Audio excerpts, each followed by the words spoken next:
আজকে দেখো বন্ধুরা, তোমাদের সাথে আমি বাচ্চাদের টিফিন শেয়ার করব, কিভাবে বাচ্চাদের টিফিন বানিয়ে নেবে। বাচ্চাদের তো এমনিতে খাওয়ার অনেক রকম বায়না থাকে, তোমরা জানোই। তাই আমি একটা টিফিনের রেসিপি শেয়ার করছি তোমাদের সাথে।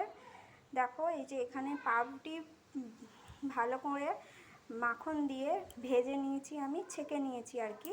আর এখানে দেখো এই মেয়োনিজ, তারপর হচ্ছে গাজর কুচিয়ে, আর তার ভেতরে সেদ্ধ ডিম আছে, সেই একসাথে আমি এটা মেখে নেব। এই দেখো মেখে নিয়েছি। এই টিফিনটা তোমরা বাচ্চাদের স্কুলেও দিতে পারবে, এমনি সন্ধ্যের সময়ও বাচ্চাদের দিতে পারো টিফিনটা। এখানে দেখো পাউরুটির মধ্যে আমি টমেটো সস মাখিয়ে নিয়েছি। এবার একটা একটা করে পাউরুটির ওপরে পেঁয়াজের স্লাইস দিয়ে দিচ্ছি, আর একটা একটা করে শসাও দিয়ে দিচ্ছি তার সাথে। এবার দেখো আরেকটা পাউরুটি আমি এর ওপরে দিয়ে দেব। এরপর দেখো এই যে মেয়োনিজ, ডিম আর গাজর একসাথে যে আমি মিক্স করে রেখেছিলাম, এটাকে আমি এর ওপরে আবার পাউরুটির ওপর দিয়ে দিয়েছি।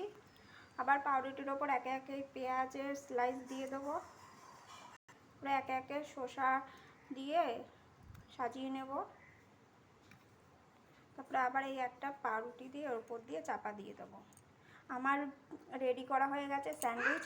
তোমাদের যদি এটা পছন্দ হয়ে থাকে তাহলে please like and share and subscribe করে দিও ভিডিওটাকে।